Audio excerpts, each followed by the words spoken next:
welcome you guys. We have here Gideon, and it's a pleasure to kind of have this conversation with you here today. Just a quick introduction.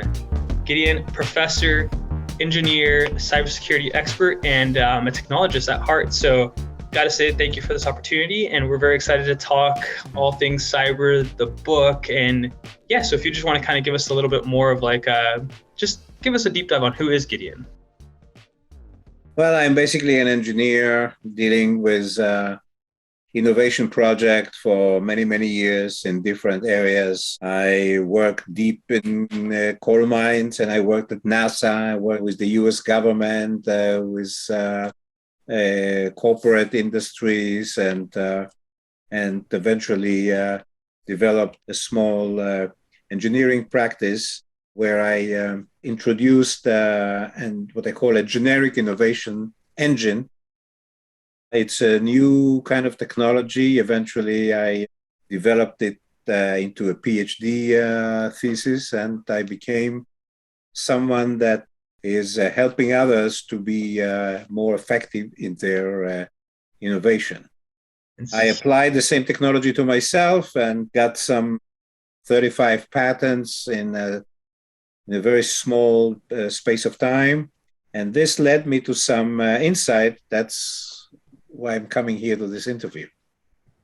And this is really interesting because a lot of people, they'll come across you, Gideon, and they won't understand the amount of knowledge, depth, and understanding that you have, not just on cybersecurity, but technology in general. And obviously seeing the developments of technology over the years, but also like staying in the forefront and seeing how innovation in other countries like China and Russia, and just like the overall conversation around cyber supremacy is a very big deal. And I think, as countries have issues and as America has always stayed dominant, I think that it's really important for us to have these dialogues around like what's happening right now, right?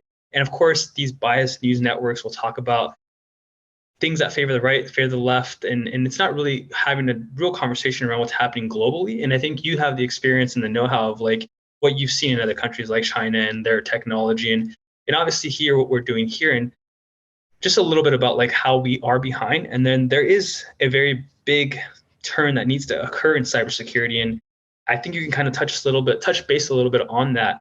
And China and Russia are advancing very quickly, and we don't want to lose that cyber supremacy. So what can you tell us about, what's happening in that space?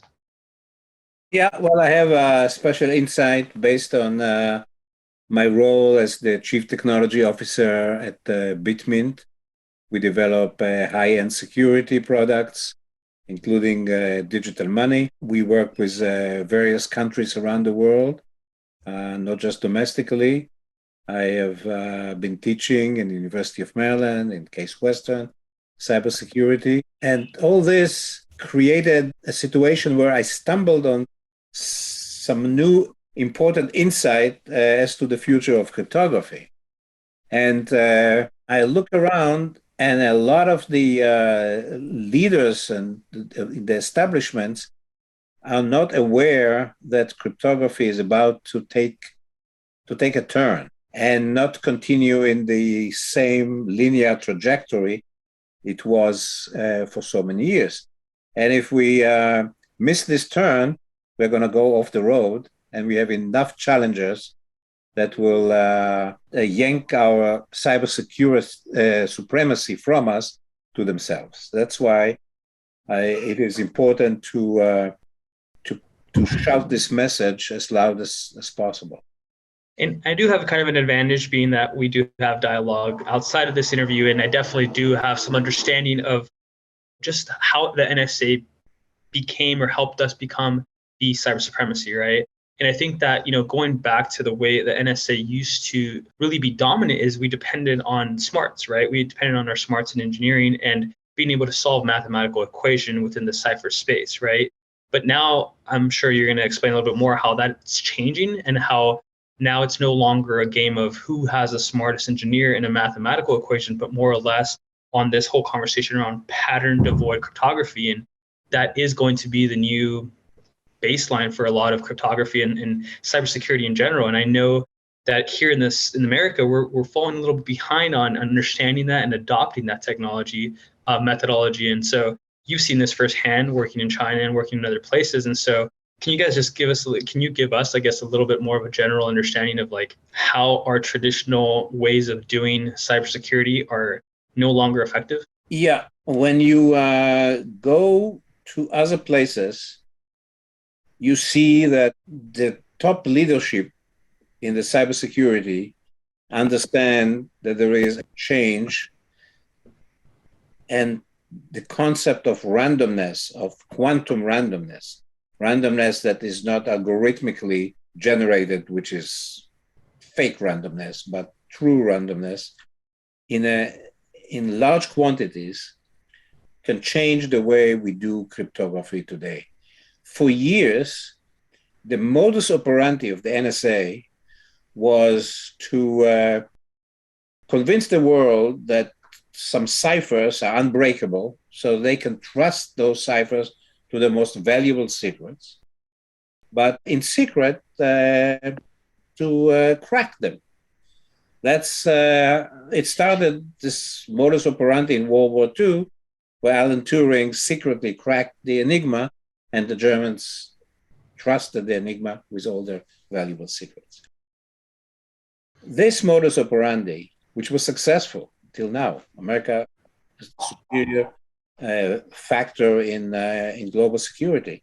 This modus operandi is coming to an end. The new type of cipher, which are based on much larger keys than what we are using today, is mathematically proven to be unbreakable. And if it's mathematically proven, then smarter math will not help you. Faster computer will not help you. We are approaching a state where everyone, ordinary people, will be able to use cryptography that the smartest cryptanalyst cannot crack. Which is kind of crazy. And it's crazy, and this changes the battleground. The concept of we in America, we have better equipment and smarter people, and that's how we prevail, this doesn't count anymore. Because if you have something that's provably uncrackable, then you are safe. And so to keep ourselves on top, we have to go through a change of thinking. Now, this is hard to do. The NSA is administering cybersecurity protocol. I was teaching them in the University of Maryland. These are very elaborate, very thoughtful. They go with a lot of inertia, but they are based on a certain premise.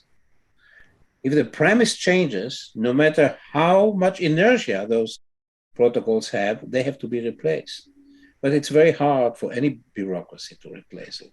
And that's why people like myself that see, hey, cryptography takes a turn. If we don't take the turn, we're going to fall off the road. We need to raise a flag and shout.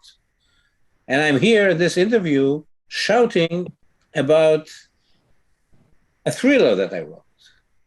Why a thriller? Because it's more edible.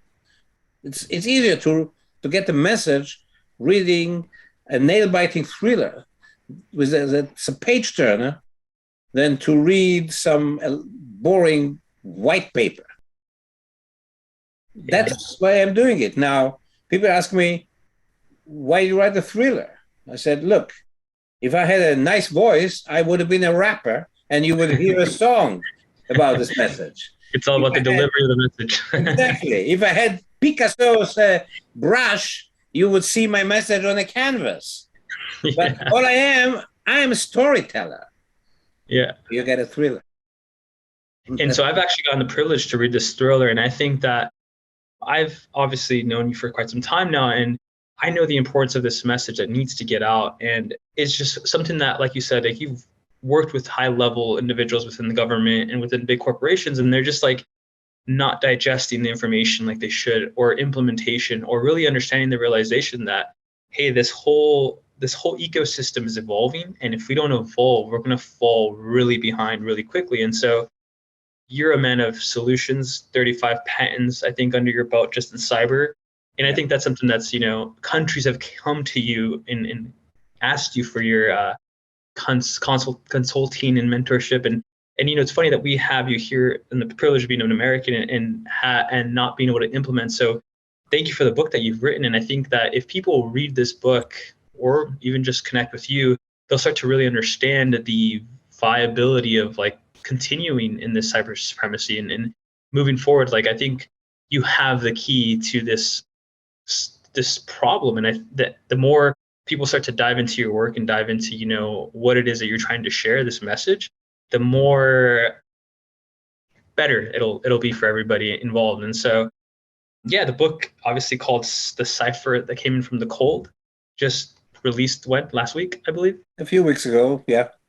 Yeah, so very exciting. It's And so available. It's available on Amazon and Kindle Amazon. The easiest way to do it, to get it. It has an introductory low price of 99 cents, so it's a no-brainer. And you can check it out. You will see what others people have said about it. I was very pleased by what readers commented, and my hope is that I managed to wrap this message, which is quite technical, in a package that has a sheer value of entertainment. You get the technological messages as on the side, as the gravy. The thriller is written to catch your attention and distract you from the other problems of the day and draw you into it. So give it a try. Maybe you will be hooked. And I really hope that a lot of other, major shows and different news networks pick this up because, you're someone with a lot of knowledge. And I think that if, we can create awareness, just a book, I think that'll, spark up the conversation in the government and within the NSA to be like, hey, let's really pay attention to this and let's evolve what we think, let's evolve this space because we don't want to fall behind. We don't want to have China and Russia overcome us in this cyber supremacy. So I think it's very important. I'm very excited for the future of this technology. And I think that, if everyone knew the people that are actually, trying to get your technology or that have sought interest, they wouldn't believe that, what you've made, right? You've made something phenomenal. You've built some technology that's just groundbreaking and innovative beyond belief. And so I think this book is a really good way to showcase that technology. And hopefully people do read this book and you get asked to be on other podcasts and other shows and continue to spread this word because it's, it's very important for us to continue to stay dominant. And this is, I think, the only way, really. It's now the cyber playing field and it's the cyber world. And if we're not dominating, it's going to be a very sad world for us and here in America. I want to add on a point of principle. We are getting deeper and deeper into cyberspace. More and more of our life is in cyberspace. Look at this interview. We are geographically far away from each other, and we are talking. The foundation of freedom is the ability, first of all, for you to write something and then secure it, let's say with encryption, in such a way you don't have to worry that somebody smart will come and crack it. Or talking to a friend or to an intimate partner in such a way that you are guaranteed that it will not be pried into it. That's the foundation of freedom. If we feel that everything that we say, everything that we write, everything that we express is sucked into some big database and analyzed, and we are viewed like monkeys in a cage, then you lose the sense of dignity.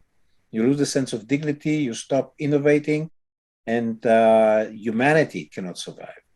That's important. This technology of advanced encryption, this transvernam or pattern devoid encryption, allows for people to reclaim the privacy that we lost so much of it in cyberspace. We are so exposed. Also, we use it to generate digital money where you can make a payment with absolute confidence of anonymity, and nobody will be able to crack it. This is also part of the sense of freedom. We call it the level playing field. So we have the level playing field for the security and the level playing field for the digital money. We just submitted the big proposal for the G20 contest on recommended digital money on a global scale. We hope And actually, I want to talk about that because I think that's a really clear picture of the level that you're playing at when it comes to your technology. And I think that this is a really easy way for you as a viewer to get an idea of who Gideon is and what he's making. Because, I mean, I've seen this kind of from the start, and now top. I think what are you, top two, top three, something like. We survived the cuts, and we were shortlisted, and the final cut is happened based on our submission yesterday. So we will see where we stand. So, and you're battling against companies like, I mean, just drop some names of some of the competitors that are competing in this technology. It's MasterCard and Ripple and all kinds of big companies. But, like the people in places like China told us any solution to any digital money or to cryptography that is not giving an answer to the threat of quantum computers doesn't make sense at all. I was in a payment conference in Atlanta last week, and everybody was talking about the digital money. And I raised my hand and I said, what about the threat of quantum computers? And most people say, okay, well, it hasn't happened yet, and it might happen in many years ahead. That is, to me, like the farmer who is having a nice harvest on the slope of a volcano. And he hears the noise of the volcano and the smoke, and said, okay, well, the harvest is good. Yeah. No lava yet, so that's how it is. And so, and that's, again, is the issue of inertia. A big bureaucracy like the intelligence community in the United States, very smart people, but it's the bureaucracy is so heavy. Everything goes in a slow motion. To make any change is so difficult. The evolution of the protocols that we use today for cybersecurity, they are a product of years. You don't want to yank them. Yeah. And what I am highlighting in the book is the battle between the individual who sees, like this Dutch boy that sees that the dam is going to be cracked and put his thumb and say, hello. And the bureaucracy who says, no, the emperor has no clothes.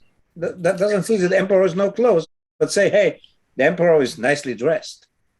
Yeah. That is highlighted in the book, together with modern social issues of homosexuality and racial tension.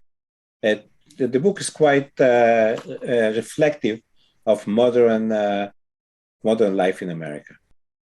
And like touching back to like the fact that this is like a very important issue, and like because we have this bureaucracy, this entirety of like what it is to the rules and the way it's been built, and the fact that things need to change now because other countries are in the position to advance, and they're thinking about how do we make these implementations and modifications within their technology, within their payment systems, because like you said, we shouldn't wait for the lava to get here before we change, because then it's too late.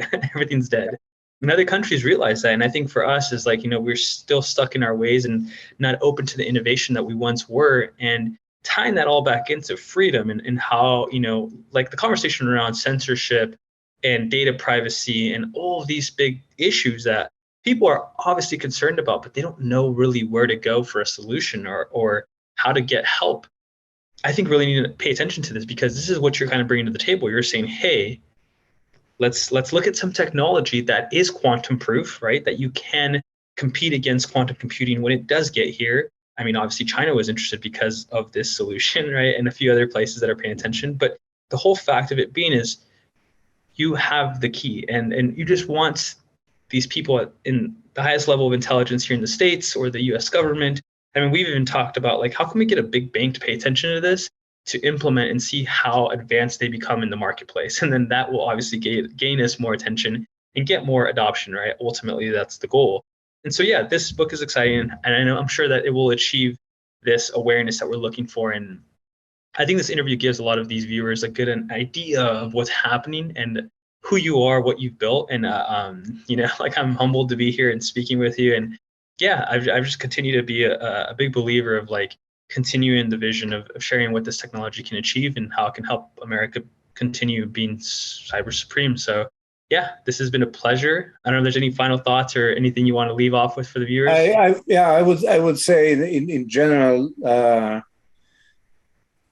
I visit other countries, including countries that are almost openly adversarial, they put a stake on a strong momentum of innovation. They know innovation is the key. They talk about innovation. That's in the national discourse. How to make innovation more effective. It has to do with education, with funding. Innovation is what solves, what is scheduled, what we trust it to solve our problems. And we need here in this country to talk less, I think, about marginal issues that get us all excited politically and keep the national dialogue on solving the problems, whether it's climate change or social issues, but innovation, innovation, innovation. And that's what we've always been known for. I mean, I'm sure other countries have looked at us as and innovation doesn't come from large bureaucracies. exactly. Innovation is found by people that work in small places like our company and are raising flags. Hey, we stumbled on something. Listen to us. And that's entrepreneurship, right? We're solving problems, and once we find something that's very, very important, we dedicate our hearts, lives, and souls to that problem. And this is a great example of it here with you and in the technology you guys have built. And I mean, I'm sure that flag is going to be looked at, and hopefully this will garnish the right attention and things will be done in heading to help us head in the right direction. And so, yeah, I mean, this has been an awesome conversation, Gideon. It always is. And I hope that, I'm going to continue following you along with this journey, and, excited to hear you speak next, whenever that is. I know you speak quite often at some of these conferences, and yeah, thank you for the time, and let's get this message out to people. And hopefully, I see you on Joe Rogan coming up soon here, and hopefully can have a little bit more of a deeper dive on this subject and kind of just nitpick at certain subjects that I think that need to be addressed and that should be widely aware, and people should be having discussions around. So thank you once again. And yeah. Thank you, Rob. It was a pleasure to be here on your interview. Thank you. Appreciate you. Have a good day.